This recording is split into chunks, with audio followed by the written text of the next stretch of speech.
information, interviews, in-depth weather, and more. It's Terry Henne and his Farm Show on 100.5 and 790 News Radio WSGW and online WSGW.com.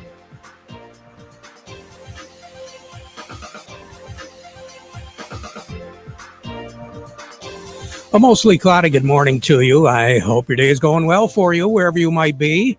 Terry Henne here at Radio Center, where we're looking at mostly cloudy skies and temperatures a little bit cooler than what we have been seeing. We ended our string of 80-degree days through the day on Saturday. Yesterday, we just couldn't squeeze another 80 out, so we wound up with something in the neighborhood of 13 straight days where temperatures were above the 80-degree mark, at or above, here in the month of September. We finished off at 77 yesterday. We had a low of 59, so a very nice temperature day. And for some folks that were looking for rain showers, very nice as well. We'll talk about that in just a second. Currently 62 degrees at the airport, 62 here at Radio Center. Downtown Midland is looking at 64. Downtown Bay City is reporting 62 as well. We have a north breeze at 15, 30.00 and steady is the barometric pressure. Why do we have a north breeze? Very simple. We have a low pressure system over Pennsylvania, western sections of Pennsylvania. That's the one that moved through late yesterday afternoon and overnight last night, giving some folks a tenth of an inch or maybe 0.15 and other folks more than an inch. We'll talk about that in just a second. The other thing is we do have a high pressure system that's quite weak, but still it's keeping our barometer up. That is to the northwest of us. So the two, the low and the high, working together are pulling that north breeze down over top of us. But fortunately, it's not a strong breeze, and we are not looking for that wind to really pick up all that much more as we go through the day today. Temperatures holding in the mid to upper 50s, mostly the upper 50s and low 60s all across the lower peninsula and even up in the upper peninsula. Hotspot in the state is the Detroit area. They're coming in at 66, but a number of cities, even in the UP, are looking at 60, 61, and 62 degrees. So very similar to what we are looking at here. What are we looking at as far as the rain gauge goes? Very interesting. Out at the airport, officially 12/100ths of an inch of rain. Down in Flint, they had 3/4 of an inch of rain. Ann Arbor, about 1/3 of an inch. Detroit at Metro, 1/4 of an inch. Midland, they had 13/100ths of an inch, so not a whole heck of a lot there. But you get over into Michigan's thumb, and in particular, everything east of I-75, we're beginning to see quite a bit of shower activity all the way down to close, well, beyond Highway 69 in northern sections of the Detroit area, but all the way up Michigan's thumb. We're getting some little bit heavier precipitation values. Bad Axe, to be specific, just under a 1/2 inch. Fillion, way up in Huron County in the center of Michigan's thumb, about 2/10 of an inch there. Port Austin, 13/100ths. But then you get a little bit closer in Saginaw County, on the east side of Saginaw County, just about to the Tuscola County line, just around 4/10 of an inch. Frankenmuth officially at their airport had 9/10, but we have had some reports of more than an inch there. Carroll looking at 95/100ths. Cass City, about 2/3 of an inch there. The Vassar area, 1 1/4 inches of rain in the last 24 hours. Back 40 at Richville, I'm looking at a little bit better than 1 1/4 inches as well in the rain gauge. But you don't have to go too far to the west. Again, you hit that Saginaw County line, and the rain shower activity really backs off. Fairgrove didn't really see much more than 3/4 of an inch, and then you get up into Michigan's thumb into Huron County, anywhere from 3/10 up to as much as 6/10 of an inch. A lot of reports there. And again, as we said, Bad Axe just under a 1/2 inch.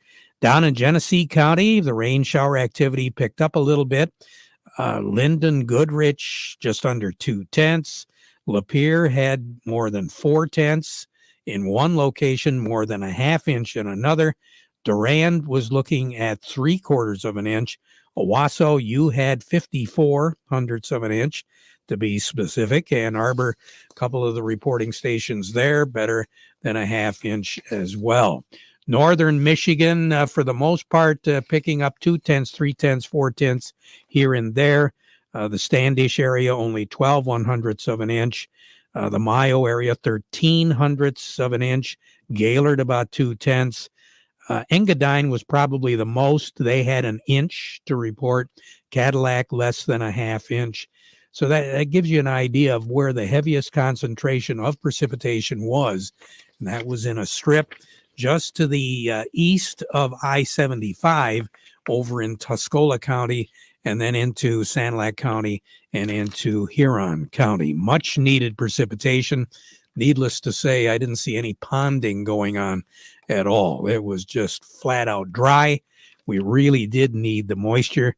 And again, we were looking at a series of days. It's been quite a while since we have had any precipitation at all. The record high in this state is 95 degrees, and that was set back in 2017. That period of time, and again, we're talking starting the 21st and going through the 26th, our high temperatures all broke records. They were all in the 90s. On the 21st, it was 93. The 22nd was 94. Today, it was 95. We're looking at 94 degrees tomorrow, 90 degrees, and then 93 to finish off that string from the 21st to the 26th. So 6 straight days of above 90 degrees. Very unusual. Matter of fact, the 1950s had the most record high temperatures in the month of September, other than the 1930s. Once again, the 1930s, very warm. We had 8 record-breaking high temperatures in the 30s in September. The 50s came in at 7. The 2010s, and they were all in 2017. We had 6. And then we rounded off the early 1920s. We had 4. And then the 1940s to kind of wrap things up as far as more than 1 or 2 90-degree temperatures. We're not going to see any 90s. Maybe by the end of the week, we might see an 80-degree temperature. We're going to have to just keep our eye on it. There is going to be that chance on Thursday and again on Saturday of seeing close to 80-degree temperatures. But in the meantime, it's going to be low 70s throughout. 71 degrees for a high today. Sun as the day goes on, but mostly cloudy skies here as we go through the noon hour anyway. Looking for a low tonight of 57. Sun will set this evening at 7:31. Rise tomorrow morning at 7:26. First full day of fall. Tomorrow, 73 for a high. Clouds, showers on again and off again. Tomorrow is just going to be a damp day. 73 for a high, 59 for a low. Again, running above normal for this time of the year. Low pressure system will be over the Michigan border overnight tomorrow night. So that's why we're going to see the precipitation tomorrow from that low to the south of us. Wednesday, clouds, sun. There will be an isolated sprinkle here and there. 73 for a high, 52 for a low. High pressure will be over Iowa. And that's the reason why, as we move into the tail end of the work week, we're not going to see much in the way of precipitation starting with Wednesday.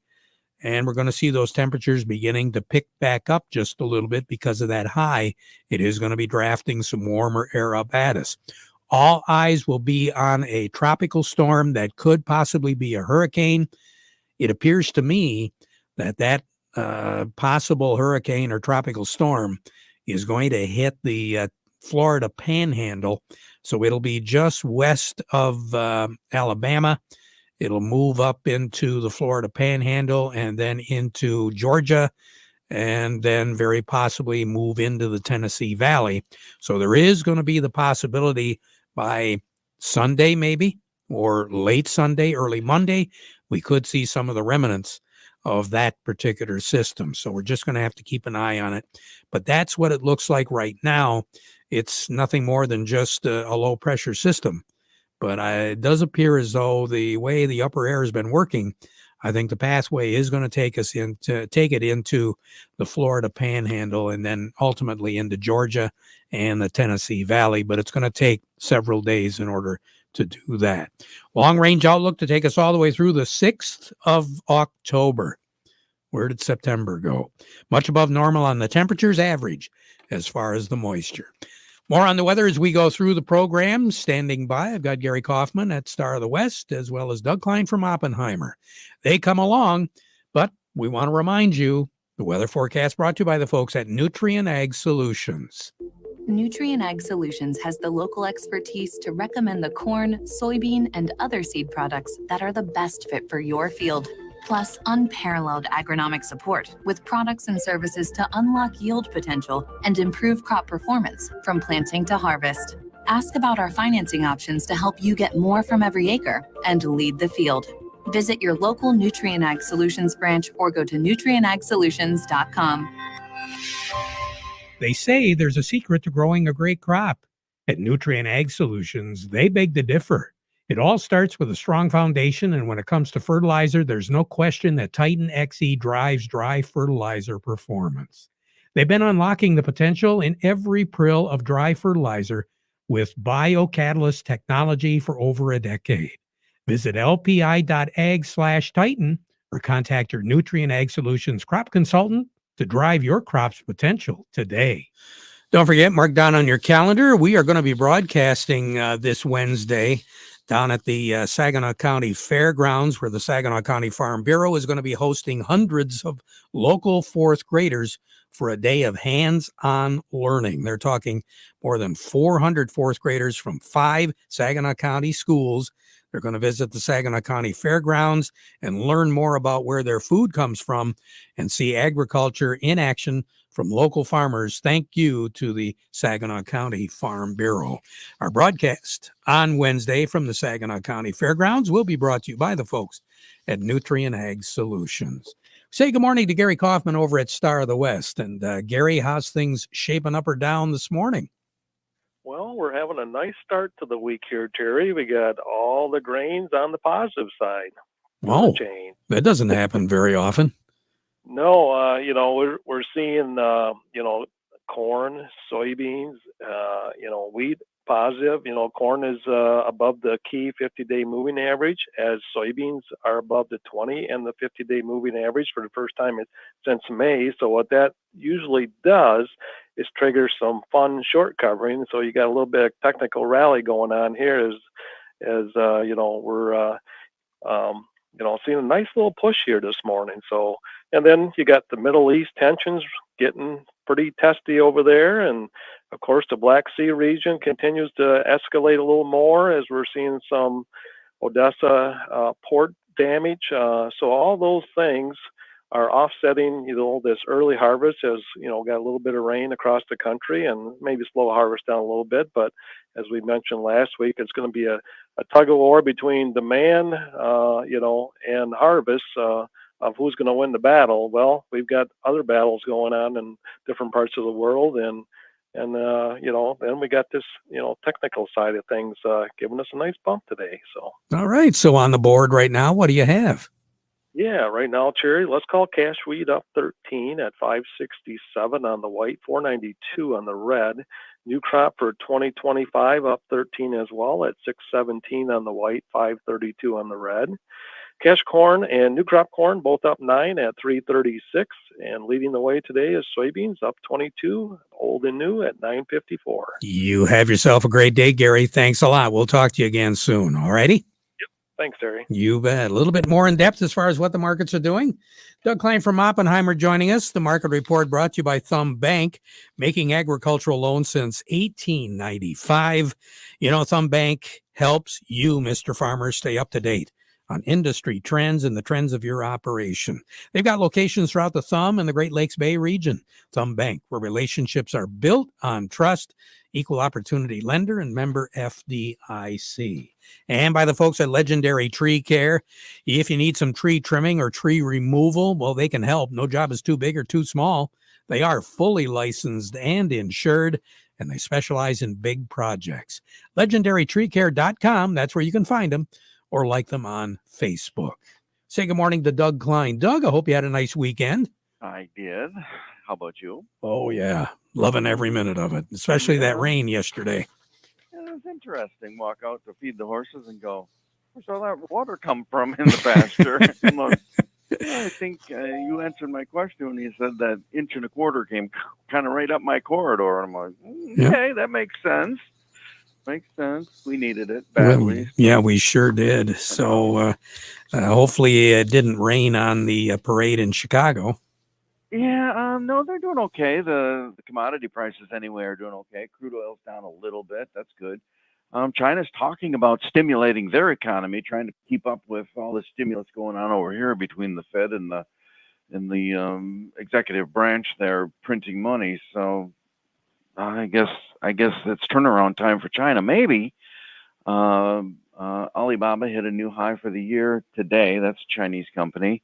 So they went from 320 down to 68, and now they're back to 90. So, I don't know if it's time to celebrate yet, but it's a new high for the year. So that's going on there. Boeing still hit a new low today, and that bounced back a little bit, but still hit a new low. And Trump's media stock hit a new low today, down to 1265 or something like that. So I don't know. They're still a little bit testy there. So here's your numbers. The December corn, 411 3/4, up 10 cents. The March corn, 430, also up 10 cents. November soybeans, 1035 1/4, up 23 1/2. January soybeans, 1052 3/4, up 23 1/4. The December wheat is 582 1/4, up 13 3/4. And March wheat is 601 1/4, also up 13 3/4. Crude oil is 70.42, down 58 cents. Heating oil 215.56, down 1.8 cents. Gasoline $2, down 4 cents. And natural gas is 285 1/4, that is up 13 1/2 cents. Over to currencies, Canadian dollar, U.S. dollar buys $1.3492 Canadian, that's down 72 ticks. The dollar buys 143.67 yen, down 24 ticks. The euro's at 111.34, down 28 ticks. And the dollar's at 100.78, up 6 ticks. Gold hit a new high today, 26.55.10. It's up $9 an ounce. Silver's 30.86, down 31 cents. Platinum's 964.20, down 17.70. And copper is at 435.70. That's up 1.5 pennies. All right. You have yourself a good one. Okay. Thanks. You too. Thanks, Doug. Doug Klein over at Oppenheimer. Lots more coming up. Jerry Samolsky, Rob Stoutenberg from Michigan Sugar, all of that. But first, this. Hate having to choose between price, service, and quality? Well, at Forward Energy, you don't have to. For 100 years, we've been delivering all three. Get great propane prices, reliable service, and quality you can trust. Plus, over 90% of our customers would recommend us to their friends and family. Don't compromise. Choose the home heat company that gives you more for less. Forward Energy, Michigan's preferred propane and home heat provider since 1925. At Ranch and Farm Auctions, we understand that selling your property is about passing on a legacy, your legacy. Working with Ranch and Farm Auctions to auction your property is a promise to maximize our experience and knowledge to bring top dollar for every acre. Our national platform and extensive buyer database from across the country are uniquely positioned to bring more qualified buyers, which leads to premium bids on auction day. Visit ranchandfarmauctions.com or call auction expert Michael Turner at 989-305-9683. Farm Service brought to you today by the folks at Ed Raymond and Sons, quality clothing and shoes since 1919. Carhartt's, Red Wing shoes, Stormy Cromer accessories, and a whole lot more. Available at 151 West Broad Street in Chesaning. Stop by and get ready for fall and for winter at Ed Raymond's. Check him out online too at edraymond's.com. We say good morning to Jerry Samalski, Bay Landscaping and Garden Center in Essexville. Jerry, how much rain did you get in the gauge? Boy, Terry, I don't know. I'm in Minnesota right now on a landscape tour, and they're seeing much of the weather patterns that we had. They got a little rain as well the other day, but how much did you get, Terry? I had better than 1.25 inches. Now, they tell me up in the Bay City area, Munger area, maybe 0.2, and that was it. Yeah. Well, ouch. Yeah, we still need it. So we're looking at a lot of things that are very similar way over here. The crab apple trees and the apples, a lot of apple scab, that as well as on the serviceberry or shablo. A lot of disease pressure this year. It was moist and hot earlier in the year. Then we got dry and hot, and the apple scab and different diseases just went crazy. So no, it's good. We're seeing some beautiful things here, but I guess what I want to say is right now, if you're going to be looking at getting some herbicides out, you got some weeds you want to deal with, some tough to control weeds. Now is the time to get out and get that spraying done in the natural area. They'll still take up that chemical, put it into the roots, and you won't see much dying. You think, geez, I didn't get it. But sooner or later, you're going to notice next spring, yeah, I thought I had a lot of weeds here. They'll be gone. All right, Jerry, you take care. Have a great day, okay? Very good. All righty. Along with us right now from Michigan Sugar, I've got Rob Stoutenberg on the line with me. Rob, what's going on right now? Hey, Terry, thanks for having me on today. I will say today we are very thankful we got a shot of rain. And as you guys were talking, the levels of rainfall across the state were varied. Down where I live, it's about a 1/2 inch. And I heard some reports of upwards of 2 inches over in the south. I mean, we'll take it. It's going to soften that ground right up, give the plants a little something to get those tops to stand back up to help us with the topping issues. And, I hope we get that other shot of rain. I think they're calling for it tomorrow. Yep. Yeah, we could sure use it. Rob, you take care. Have a great day today. We'll talk to you again soon, okay? All right. Sounds good. Thank you, sir. All righty. Rob's report brought to you by the folks at Foster Blue Water Oil. We'll take a look at what's going on with Yo and Yo Accounting. Eric Sawatsky will be joining us right after this. Do you have a yield monitor in your combine? Do you print off a pretty picture every year, but you don't know what to do with it? Why don't you have PC Ag Solutions analyze your data to help you make profitable decisions for the upcoming season? We can help you analyze your data from your planter, sprayer, or combine and compare it to your soil types and nutrient availability. Anything from the planting date to your speed, population, and variety to elevation, drainage, and in-season applications. We can help you make the most profitable decision on your farm. Call us today, 989-868-4444.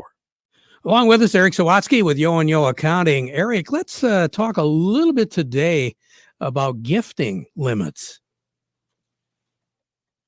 Close to the end of the year, one tax strategy, I guess, to some extent would be gifting money to others. And I just wanted to kind of go over some of the restrictions, limits there, if you want to avoid having to file any additional tax returns. Currently, any individual can give $18,000 in 1 year to any individual. So, if you had a married couple, each spouse could give $18,000 to a child without even having to report anything on a gift tax return. And then there are specific rules for college savings. So if maybe it's a grandparent that's looking to gift money towards eventual college costs and things like that, if the gift is made into a college savings account, you can make a one-time gift and treat that as a gift over the next 5 years. So one individual could gift as much as $90,000 in 1 year and not have to report any of that to the IRS. If you go over those limits, then you have to file a gift tax return, which kind of states the amount that was given, who it was given to. Typically, there's no tax due with that gift unless it's extremely large, but it does come off your lifetime gifting amount you can give when you pass away. So a lot of paperwork people like to avoid. And in that case, we've got a $18,000 limit that really can be useful in planning. It's always good to go through those things because people forget from one year to the next. For sure. Lots of questions come up on that. So, well, I guess so. Eric, always good to talk. You have a great week. We'll talk to you again next week. All righty? Thanks, Terry. You bet. Eric Sawatsky with Yo and Yo Accounting. Farm Service has been brought to you today by the folks at Freeland Bean and Grain. They've got all the products you need to get that soil ready to go for next year. And, of course, they're your Dairyland Seed headquarters as well. Serving you since 1983, Freeland Bean and Grain. Back at 12:30 with an update. Now we conclude our program with the playing of our national anthem, brought to you by Euclid Avenue Coins and Gifts.